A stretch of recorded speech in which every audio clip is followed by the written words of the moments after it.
Hello friends, आप देख रहे हैं आपका चैनल शेयर बाजार विद आयुष। और दोस्तों, इस वीडियो में बात करने वाले हैं कल के बाजार के ऊपर। कल अगर आप देखेंगे तो मार्केट्स के लिए डेफिनेटली एक ख़राब दिन रहता हुआ देखने को मिल सकता है। ख़राब पूरा दिन तो नहीं पता, लेकिन हाँ, शुरुआत अनडाउटेडली देखिए कल मार्केट की डिसअपॉइंट करती हुई नज़र आएगी इन्वेस्टर्स को। क्यों? बिकॉज बाजार में कल आपको एक प्रेशर क्रिएट होता हुआ देखने को मिलेगा। जो एक फ्राइडे का सेल ऑफ जो मार्केट में चालू हुआ था आखिरी के 1 घंटे में, वो कल कंटिन्यू होने के चांसेस काफ़ी ज़्यादा है, क्योंकि यूएस के बाज़ारों में एक बहुत बड़ी बिकवाली देखने को मिली है फ्राइडे के सेशन में। तो वहाँ का जो इफेक्ट है वो हमारे मार्केट्स पे पड़ता हुआ देखने को मिलेगा कल मंडे के ऊपर। तो वीडियो को पूरा देखिएगा। बात करेंगे ऐसे 5 स्टॉक्स के बारे में जो अगर कल गिरते हैं तो उनके ऊपर आपको डेफिनेटली ध्यान रखना चाहिए। एंड निफ्टी के लेवल्स के ऊपर, क्या कल निफ्टी 16,800 पे ट्रेड करेगा? क्या ऐसा हो सकता है? तो वीडियो को पूरा देखिएगा दोस्तों। अगर आप चैनल से पहली बार जुड़े हो तो चैनल को ज़रूर सब्सक्राइब कर लीजिएगा। अगर आपको ये वीडियो बढ़िया लगे तो वीडियो को लाइक करके आप ज़रूर जाइएगा और अपना ज़रूर कमेंट बताइएगा कि क्या लगता है आपको कल बाजार के बारे में। तो सबसे पहले दोस्तों, यहाँ पे आपको यूएस मार्केट्स देखने चाहिए। यूएस मार्केट्स अगर आप देखेंगे तो जिस प्रकार से गिरते हुए देखने को मिले, इनके यहाँ पे गिरने का सबसे बड़ा रीज़न अगर आप देखेंगे क्यों नेस्डेक 536 पॉइंट गिरा, उसका एक रीज़न था, वो थे वहाँ के जीडीपी के आंकड़े। देखिए, अमेरिका के जो जीडीपी के आंकड़े निकल के आए, वहाँ पर करीबन 1.4% का डाउनफॉल देखने को मिला। 1.4% का डाउनफॉल अगर आप देखेंगे तो बहुत बड़ा होता है। वहाँ की अगर आप बात करेंगे जीडीपी की, तो देखिए जीडीपी वहाँ पे इतनी तेज़ी से ग्रोथ नहीं करती कि 3-4% ग्रोथ कर गई। वहाँ ग्रोथ करती है 1 से 2% के बीच में। और एक्सपेक्टेशंस थी वहाँ की कि जीडीपी जो है वो 1.2% तक आपको बढ़ती हुई देखने को मिलेगी। लेकिन उसका ऑपोजिट निकल के आ गया और जीडीपी का जो ग्रोथ रेट निकल के आया वो 1.4% डिक्लाइन में था।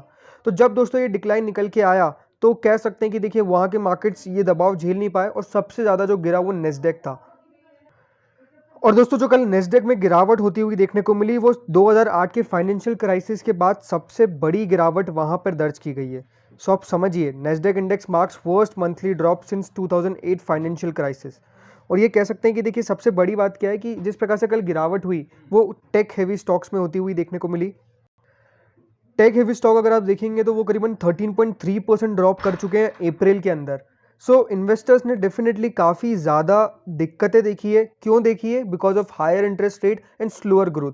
और ये अगर आप देखेंगे तो अपने आप में सबसे बड़ा इनके लिए चिंता का सबक रहता हुआ देखने को मिला है, क्योंकि लगातार अगर आप देखेंगे तो जो टेक जायंट्स है वहाँ के अमेजॉन, एप्पल, नेटफ्लिक्स, वो अपने हाई से इतना नीचे ट्रेड करते हुए देखने को मिल रहे हैं, जो अपने आप में कह सकते हैं एक बहुत बड़ा मेजर कंसर्न है नेस्डेक के लिए। अब बात करते हैं देखिए हमारे भारतीय बाजार के ऊपर। अगर आप मार्केट्स को देखेंगे फ्राइडे को, तो मार्केट्स बहुत बेहतर कर रहे थे। एक टाइम पे अगर आप देखेंगे तो निफ्टी क्या शानदार तेजी दिखा रहा था, बट अचानक से क्यों सेल ऑफ आया, उसका रीज़न यही था क्योंकि वहाँ पे जैसे ही देखिए आंकड़े निकल के आए, डाउ फ्यूचर्स जो थे वो ज़मीन पे आपको आते हुए देखने को मिल गए। एंड कह सकते हैं कि देखिए उसका जो प्रेशर है वो हमारे मार्केट्स में बनता हुआ देखने को मिला और मार्केट्स टैंक कर गए। सो जिस तरह से देखिए हमारे बाजार गिरते हुए देखने को मिले सेशन के अंदर, वो सबसे बड़ा रीज़न यही है कि देखिए हमारे मार्केट्स के लिए तो ऐसे कोई ख़राब खबर निकल के आ नहीं रही है। बात करूँ मैं डोमेस्टिकली, ग्लोबली जो संकेत आ रहे हैं वो लगातार अगर आप देखेंगे तो नेगेटिव साइड पे, ख़राब साइड पे, और उसका जो प्रेशर है वो हमारे मार्केट्स पे आता हुआ देखने को मिल रहा है। अब आज दोस्तों हमारे भी आंकड़े निकल के आए हैं जीडीपी के।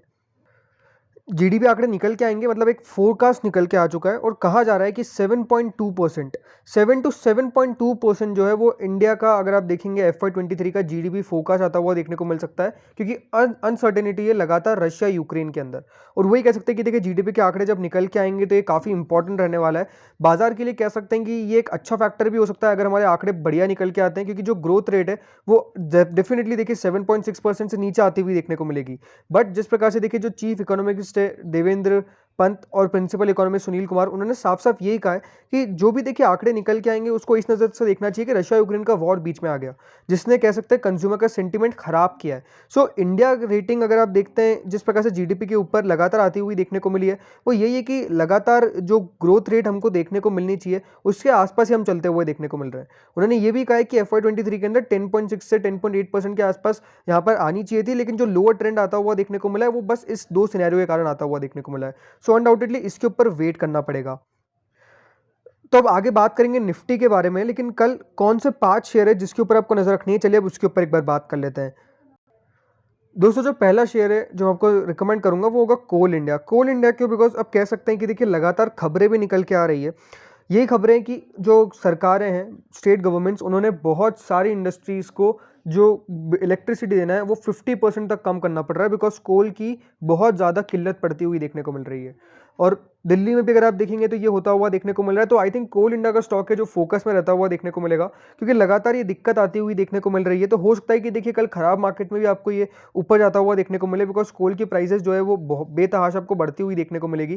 तो डेफिनेटली कोल इंडिया का स्टॉक रडार पर रखना चाहिए। स्टॉक इस हफ्ते अगर आप देखते हैं तो बहुत गिरता हुआ भी देखने को मिला है 9%, बट एक बड़ी तेजी भी दिखाई थी और स्टॉक ने अपना हाई बनाया था 209 रुपए का। एक महीने में डेफिनेटली 2.61% गिरा है, लेकिन 6 महीने में 8%, और जब से साल चालू हुआ है तब से 18% स्टॉक ने रिटर्न कमा के दे दिया है।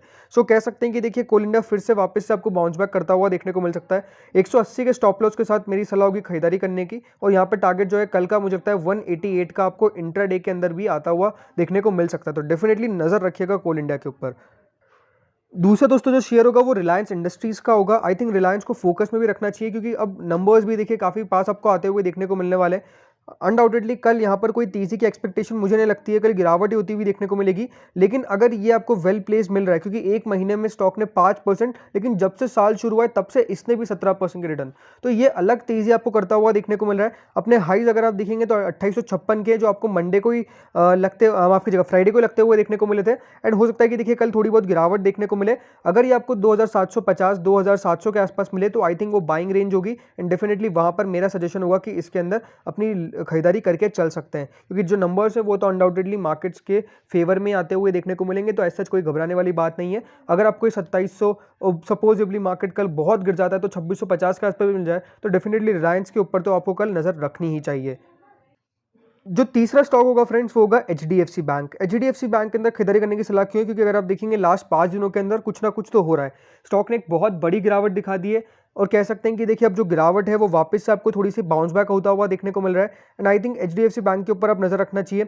कल अगर थोड़ा बहुत भी गिर जाता है, अगर आपको ये कल 1360 1350 के आसपास मिले, जो हो सकता है कि देखिए कल लेवल्स देखने को मिल जाए, क्योंकि bank Nifty I don't think कि देखिए इतना आपको अंडर प्रेशर काम करेगा जितना यहाँ पे कल निफ्टी करेगा। और निफ्टी में भी मेजरली आईटी इंडेक्स हो सकता है जो आपको सबसे ज़्यादा गिरावट दिखाए। बाकी दूसरा आई थिंक रियल स्टेट हो सकता है कि जब जो कल आपको गिरावट दिखाता हुआ नजर आए, और बाकी एफएमसीजी के अंदर भी गिरावट आ सकती है। ये 3 सेक्टर लगते हैं जहां पर थोड़ी सी गिरावट बन सकती है कल के लिए। बट अदरवाइज एचडीएफसी बैंक जो मुझे लगता है कि अब वापस से आपको लेवल्स पर आता हुआ देखने को मिल रहा है, जहां पर अनडाउटेडली बाइंग बहुत सही बनती है। तो एचडीएफसी बैंक भी इन लेवल्स पर खरीदारी करने की मेरी सलाह होगी। अगर 1350 के आसपास मिले तो डेफिनेटली वेल प्लेस्ड है।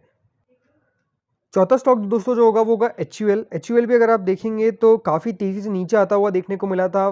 फ्राइडे के सेशन में काफ़ी बढ़िया कर रहा था। एक महीने में ये शेयर भी अगर आप देखेंगे तो अच्छा खासा तेज़ी कर चुका है 6% की। साल की शुरुआत से अगर आप देखते हैं तो 5% नीचे, थोड़ी बहुत गिरावट यहाँ पे एक्सपेक्ट करके चल सकते हैं, क्योंकि पिछले हफ्ते में 8% बढ़ा है स्टॉक, बहुत बड़ी तेज़ी देखने को मिली है। तो अगर थोड़ी सी गिरावट देखने को मिल जाती है, और अगर आपको ये 2200 2180 के आसपास मिले तो आई थिंक लेवल्स होंगे जहां पर अक्यूमुलेट हो सकता है। एंड क्योंकि देखिए पाम ऑयल की लगातार दिक्कत चलती हुई देखने को मिल रही है, साबुन के दाम अगर आप देखेंगे तो लगातार बढ़ रहे हैं। तो ये जो एचयूएल है वो डेफिनेटली उसके हिसाब से शॉर्ट टर्म में एक बेट हो सकती है जो बहुत बढ़िया भी करे। तो एचयूएल के ऊपर भी नजर रखनी चाहिए। एक और स्टॉक दोस्तों जो एडिबल इंडस्ट्री से मुझे लगता है कि बढ़िया कर सकता है वो है रुचि सोया।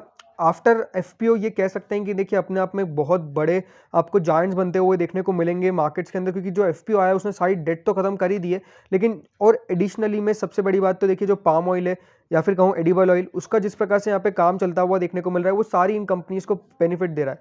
तो रुचि सोया के ऊपर भी नजर रख सकते हैं। हाँ, स्टॉक जरूर चला है, अगर आप देखेंगे इस साल के अंदर ऑलमोस्ट 30% रिटर्न दे चुका है शुरुआत से ही। सो थोड़ा बहुत गिरावट पे मिले अगर 1050 1030 के आसपास, तो वो अक्यूमुलेशन वाला जोन होगा जहां पर डेफिनेटली बाइंग बन सकती है। तो ये 5 शेयर थे जिसके ऊपर देखिए मेरी खरीदारी करने की सलाह है। बात करूँ निफ्टी के ऊपर तो देखिए एसजीएक्स ऐसे सजेस्ट करती है कि कल हम जो है वो आपको फिर से 17,000 के लेवल के नीचे ही खुलेंगे। अगर 17,000 के नीचे के लेवल खुलते तो याद रखिएगा 16,950 बाजार के लिए बिल्कुल कह सकते हैं सपोर्ट है, स्ट्रॉन्ग सपोर्ट है। उसको बचा पाते हैं कि नहीं बचा पाते हैं वो एक बात होगी, लेकिन 16,800 ये लेवल हो सकता है जहां पे हम बहुत ज़्यादा करके भी गिरेंगे। 16,800 में कह रहा हूँ बहुत ज़्यादा, इतनी भी गिरावट आनी नहीं चाहिए, क्योंकि कल एक्सपेक्टेशन मुझे ये लगती है कि यूएस के मार्केट्स फिर से बाउंस बैक करने की कोशिश करेंगे। तो सलाह मेरी यही है कि अगर आपको कल ये लेवल्स पर मार्केट्स पे मिले ये स्टॉक्स तो इसके ऊपर नजर रखनी चाहिए। अदरवाइज निफ्टी जो है वो 16,950 पे पहला अपना सपोर्ट ढूंढने की कोशिश करेगा। तो फ्रेंड्स इस वीडियो में इतना ही था। होप सो वीडियो बढ़िया लगा होगा, अगर लगा तो लाइक कर देना, चैनल से नए जुड़े सब्सक्राइब कर देना। Thank you friends for watching this video.